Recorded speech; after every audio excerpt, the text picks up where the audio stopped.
Hey guys, it's Carl Brown from GL365 Classic metal for you today. We're going to learn how to do Anthrax's Madhouse. It's my first Anthrax lesson, so a lot of people have been going, come on man, teach some Anthrax, which getting to it. We're going to start cranking out some Anthrax now. And it's just great. It's just probably one of the funner ones I've played in a while, so I'm having a lot of fun with it. So before I get into it though, please subscribe to the channel if you haven't already, and ring that notification bell so you'll know when I release a new video. You can, like and comment the lessons, help me out here on YouTube. And if you really want to support what I do here on YouTube, or anything I do on the web, the best way to do it is to join my Guitar Academy. You'll see a link to it in the description. That will give you a free 7-day trial of the Academy as well. And my Academy contains all my courses, from complete beginner courses to more advanced stuff, courses on improvisation, ear training theory, technique, complete guitar tone course, and everything. So please go check it out. You also get personalized support from me there. So I hope to see you there. All right, so let's jump into it. So I'm in standard tuning here. So we have Scott Ian and Dan Spitz here, and there's some really fun riffs in this one, some tricky stuff, and a lot cut out for us today. So let's jump into it. So this intro here is kind of the main riff of the song.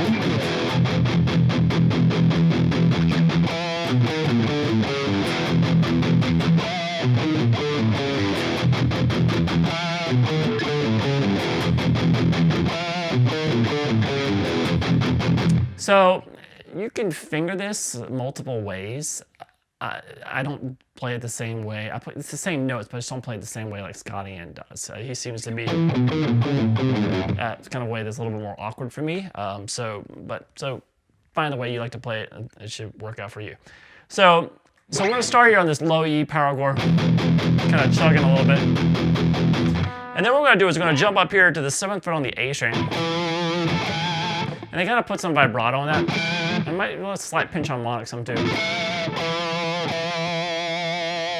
And then go over to the 7th fret on the low E string real quick. And it continues that now. So we go, the first note is kind of held, and then we go over to 7 on the low E. Now go 6 on the A, 6 on the low E. So those notes go by pretty quick though. You kind of sustain the 6 this time. So it's like, then 5 on the A, 5 on the low E. And then this last one, I kind of do my homework when I go around. I can see people playing it or whatever. You usually get this one wrong. They do the 4 and then kind of continue to play the 4th fret on the low E. It ain't that note though. It's the last one is a little bit different. It's a little tritone. They play the 4th fret on the A, and then the 3rd fret on the low E. So we had this. So see, it sounds a lot better. You don't want that. That's what they do. So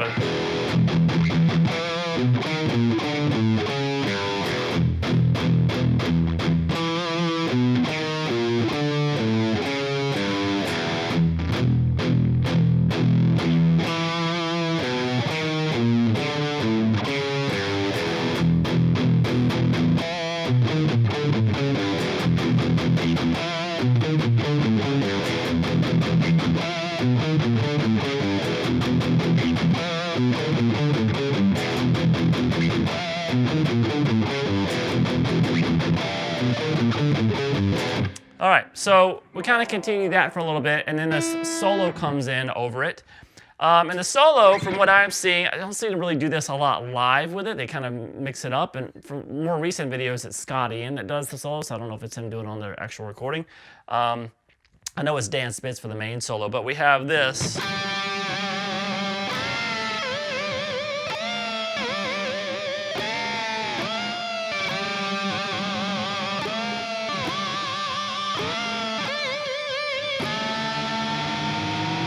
All right, so it's really just some double stops with a lot of whammy bar stuff going on.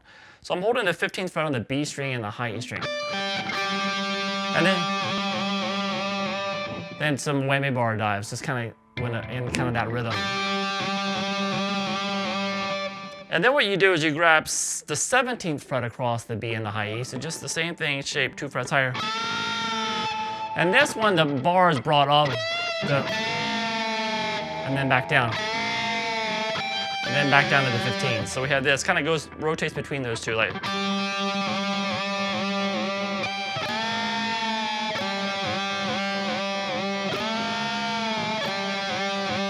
And then it does kind of like a couple of kind of bringing the bar up and back down on the 17. So.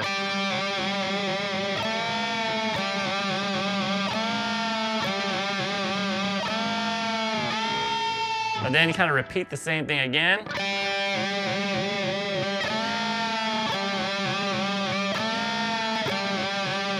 So after doing that twice there, then it just grabs those 17s and starts pulling them up to go into the verse. So all together.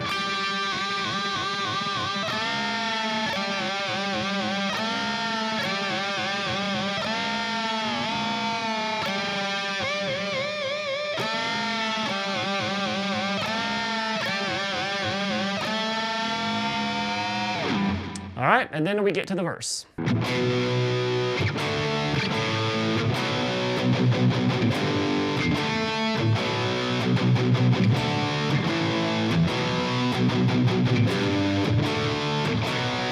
All right, so this section they're definitely doing, so you see them play this live. They kind of play the chord voicings a little bit different. So I think what they're doing on a recording here is they have one plays a lot of open position versions of the chorus. So we have this.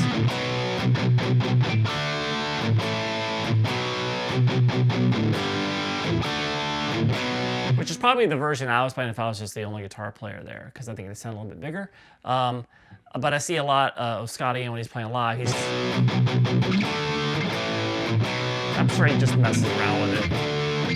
So what I think would be good is one does just this pure kind of standard power chord voicing, and the other one does like kind of the open voicings of them. And I think if you have two guitar players, it'll sound better that way. They kind of work together.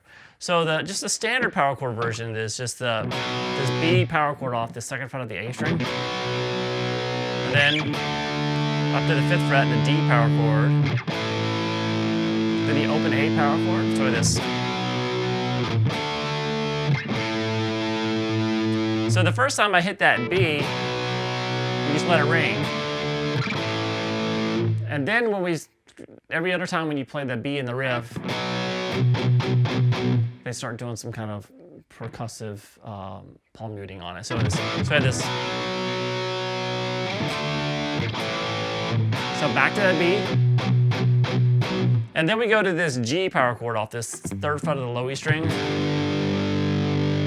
And then the 5th fret of the A string. Back to that D. So we have this all together.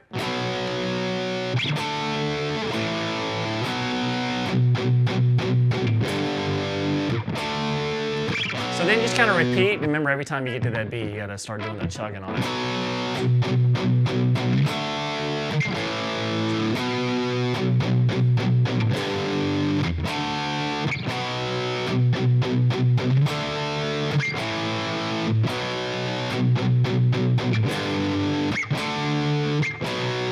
All right, so you have one guy in your band doing that version of it. And then another one does this.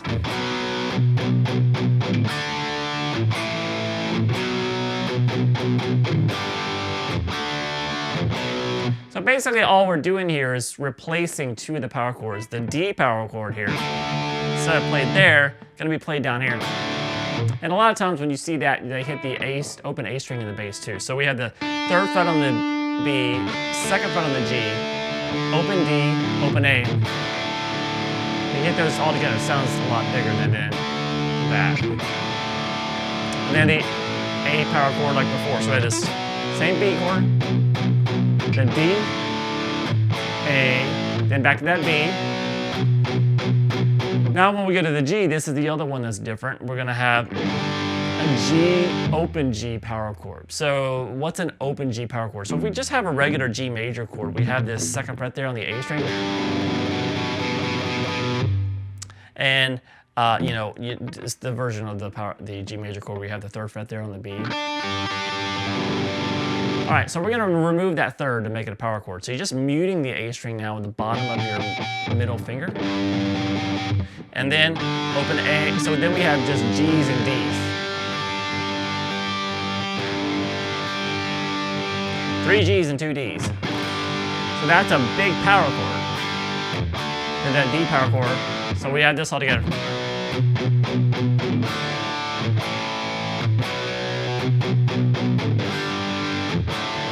Repeat.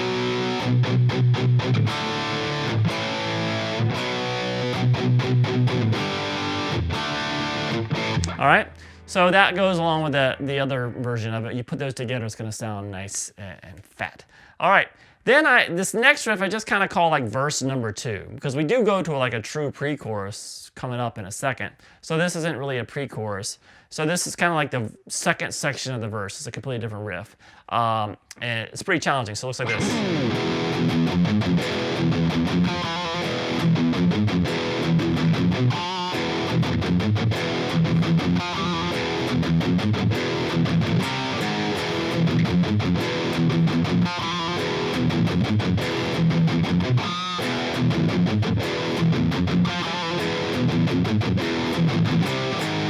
All right, so we start in this E power chord, and then a couple of, you know, just heavy palm muted chugs on the open E. And then we do this. So that's 1, 4, 1, and then back to 0. Now, when I listen to this recording, sometimes when you hear, I don't know if maybe when they're pushing this note down a little bit, it almost sounds like an A on some of the recording, if you really slow it down. But when I see them play it live, it looks like they're just playing that A flat. So I think maybe when they're hitting it hard, they're coming down on it, it's maybe pushing it a little sharp every once in a while. But it obviously sounds a lot more ominous if you use the 4th fret there. So I would say do that. So that sounds cool. So anyway, if you slow it down, you might hear that note and go, oh, you got that wrong. I hear that too, but it's kind of in between a little bit. So let's stick with the 4th fret, because that's how they do it live anyway. So this. So I just did that 1, 4, 1, then back to the E power chord. So this. So heavily palm muted. And then we have this. So you can, it's the 1st fret on the low E string, heavily palm muted, then the 3rd fret there on the D, and then a trill between 2 and 3. So this. All right, and then we basically start that riff again. Now it's a different ending. Instead of doing this, we have this. A tritone. So we had this 1st fret on the low E, 2nd fret on the A, 3rd fret on the D. So that's kind of the 2nd ending. So we have this all together.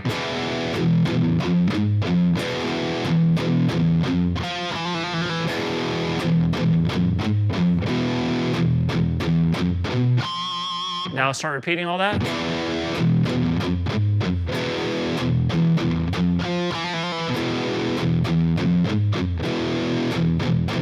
So the 2nd time of repeating all of that, instead of doing the, at the end of it, it does this. So it's the C power chord off the 3rd fret of the A string. and then the A flat power chord off the 4th fret of the low E string. So all together, this verse number 2, I guess. All together, just one time through here is.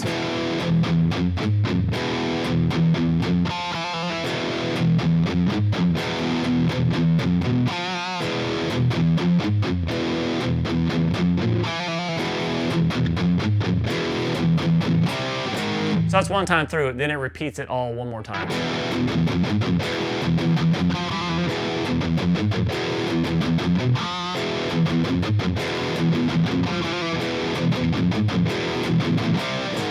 All right, now we get to the section that I just call the pre-chorus.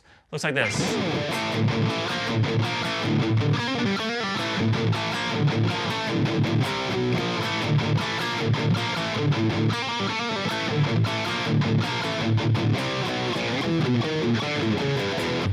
All right, so a lot moving around here. So some really strong rhythm guitar parts going on here. So we start here, kind of going over to the A power chord. So we had this A power chord here, which is just playing the 2nd fret there on the D and the G together. And then back to the open A string. So then go to those 2nd fret on the D again, G again, and then up to the 3rd fret on the D and the G. So you can play like that if you want, or this, the way this.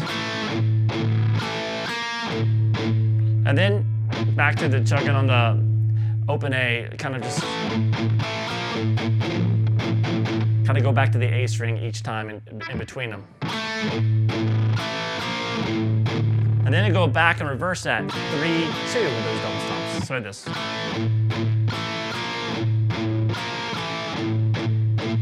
And then we have this little legato lick. So that's going to be, play the 3rd fret on the G, hammer 5, pull back off to 3, and then pull off to the open string. You can pick the open string if you want, but it's just do it as a 4-note legato lick too. And then you're going to do it the same lick, but different frets. 2nd fret on the G, hammer 3, pull back off to 2, and pull off to the open G again. So like this.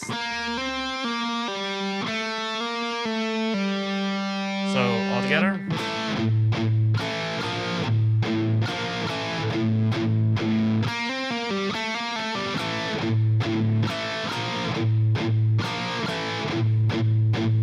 All right, now the second ending, instead of doing those legato licks, we have this little chromatic power chord thing. So starting at the C power chord at the 3rd fret of the A, then down to the B power chord 1 fret, and then down to the 1st fret, the B flat. So that's the riff done one time, and it's played twice as well, just like verse 2 was. So we have this.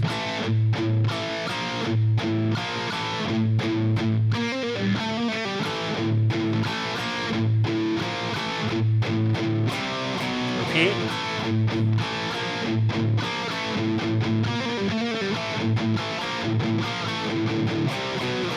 So all together, kind of up to speed.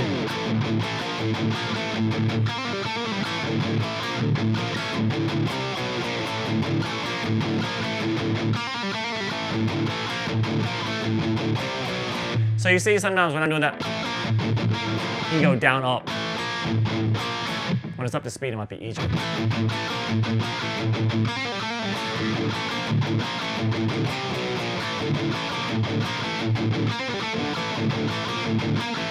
All right, so now going into the pre-chorus, we have those, still have those 3 chords that end it, and then we jump up here and go,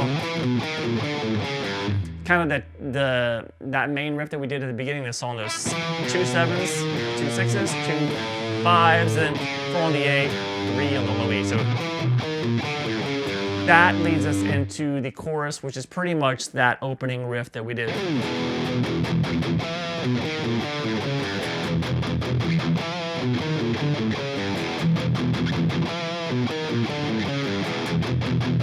All right, now, so we've already done that riff. That was the intro riff to the song. Then it just goes back through the 2 verse riffs again.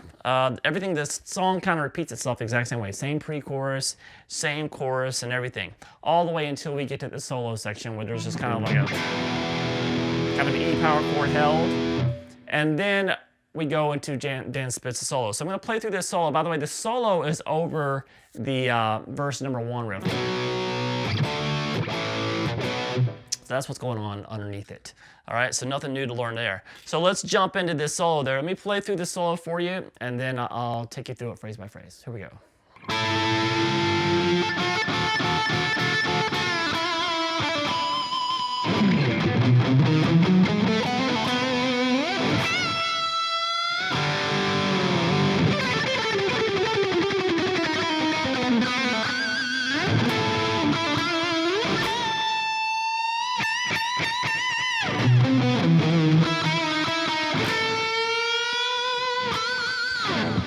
All right, so some crazy stuff in this solo. We're gonna start here with this oblique bend. So you're gonna start.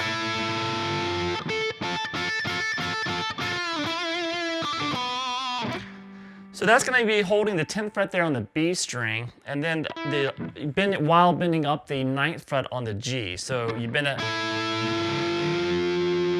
So keep holding that 10, bend up a whole step on the G string, and he hybrid picks this. So if you have a guitar like mine that has a floating bridge here, when you pull this one up, it's going to take the one that you're holding out of pitch, but it's kind of supposed to sound dissonant anyway, so it's not that big of a deal. So as you bend that up, kind of staccato.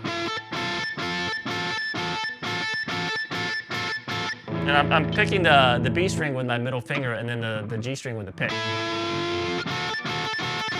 Release that bend, pull off to 7 and hammer back on a 9. And then we have this. So that's going to be a quick little hammer, 7 and 9 on the G, pull back off to 7, and to a pinch harmonic there at the 9th fret on the D. All right, so this next riff is kind of hard to hear on the recording. Took a lot of kind of tracking down through live footage and really slowing down the recording to kind of pick out the notes that are going on here and the fingerings that he uses. So it's kind of like this. So that's going to be starting at the 7th fret on the low E string, and then over to the 3rd fret on the A, then play 6, 7 on the A string, then move up, shift up to this 9th fret on the A string. So then it almost sounds like he hits this F sharp twice, and then it plays a muted the 6th fret there on the D. So it is. And then we get into this last lick, which is easy to hear on the recording, which is going to be the 9th fret on the D, hammer 10, pull back off to 9, and pull back off to 7, and then play the 9th fret again on the D. So it is.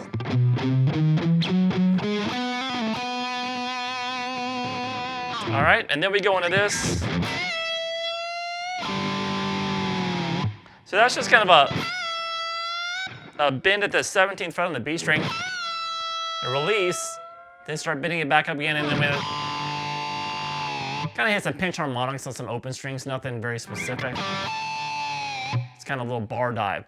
And then we get to this fast picked section, which here, once again, on the recording, towards the end of the lick, it's the notes don't come out that well. And I'm trying to find a pattern that he's consistently doing. When I see him go live, I can see the positions he's doing the same scale types, but he doesn't quite play it the same way every time. So it's kind of more of one of these like kind of going for it type of licks, and there's a lot of things that can make it sound similar to it. So he's just kind of shredding through it and just kind of decides on a nightly basis how he's going to treat it, it seems like. So anyway, but it's something like this.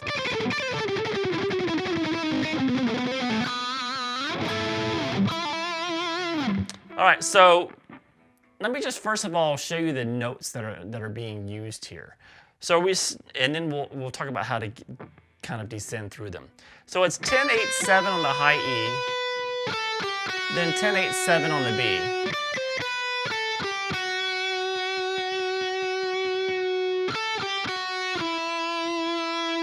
So here, you can then go 10, 8, 7 down to 5 on the B. Then 8, 7, 5. Then when we get here, that's when we start getting. That's where things start to get a little bit muddy, but it also kind of takes on this more exotic sound to it. So it's kind of because he's kind of using a different scale. So we have.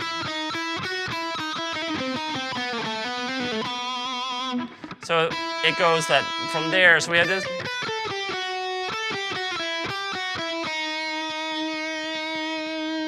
And then we go back up to the 5, 7, 5, 4.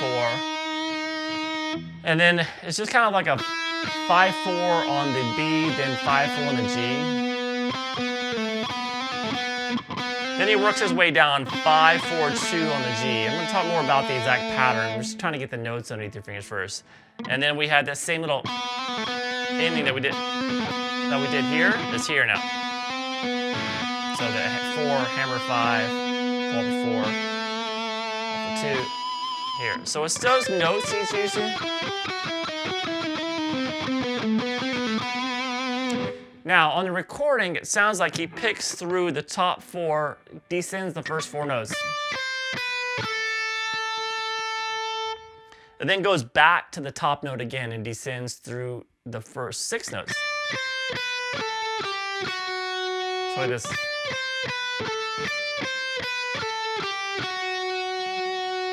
And then over to the 7th fret now on the high E string. So we're going to start a 4-note sequence down from that. Try this.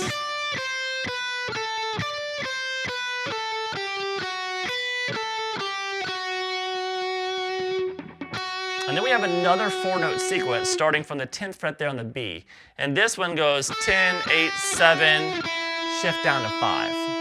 So we have this.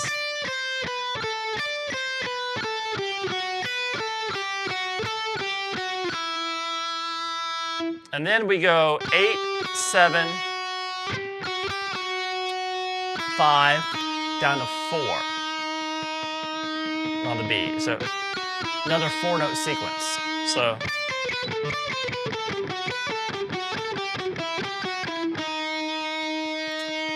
then what he does is he goes back up 5, 7, back to 5, 4.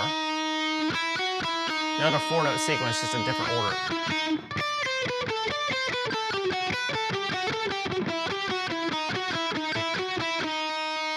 And here it really gets kind of, you can't really tell what's going on the recording. So it sounds more kind of like he kind of plays around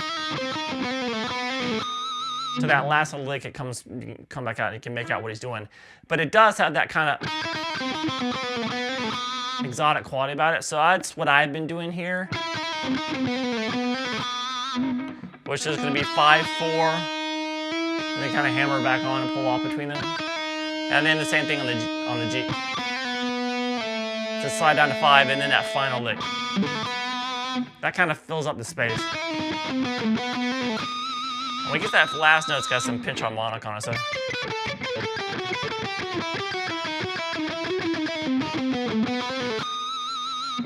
So something like that, I think, is kind of the closest kind of approximation you can really get to it. Like I said, he doesn't play the same way, but he plays the same notes. He just kind of do whatever you want to. It sounds cool. You're really just trying to get here, you know, and get the right notes underneath your fingers. All right, and then he comes up here and grabs his double stop at the 14th fret of the D and the G. So it's not that again like we did earlier. It's at the 14th fret of the D, and then there's a pull off from 9 to 7, hammer back on to 9 on the G string. And then we had this last one.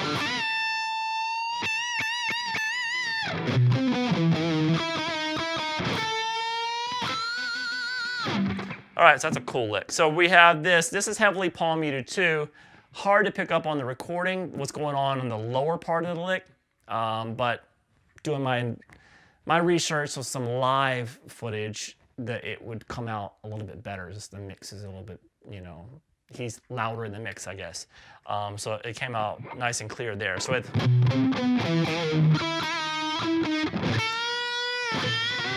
right here we have the 7th fret on the low E string, and then you're gonna play 10-9 on the D. Then jump down here, you're gonna play 7 on the A, and then go a half step lower, 6th fret. And then it's gonna half step bend and release there at the 6th fret on the A. Then do the octave of that, which is the 9th fret on the G, half step bend and release from the 8th fret behind it. And then it sounds like he does a quick little 9-8 again without any kind of bend, and then into a bend at the 10th fret on the B string with it. Then he hits it again as a little pinch harmonic on it. So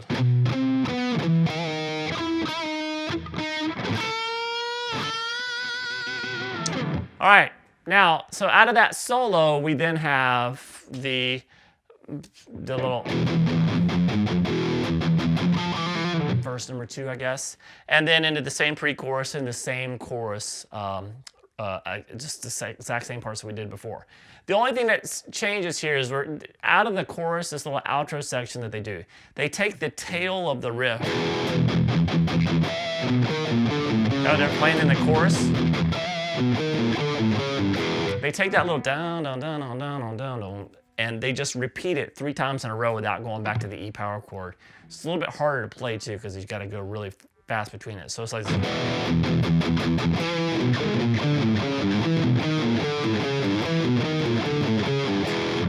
so just kind of like that, just ended on the E power chord. So it's just that section, and then immediately repeat that sequence. And then one more time. All right.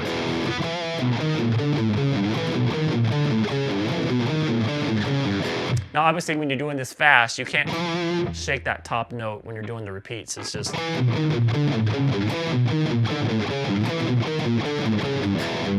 You gotta tie your fingers into knots. All right. Hope you guys enjoyed it. It is a fun song to play. Got some killer riffs in it. It's a killer guitar solo. And I hope you guys enjoyed it. All right. I'll see you again soon for guitarlessons365.com.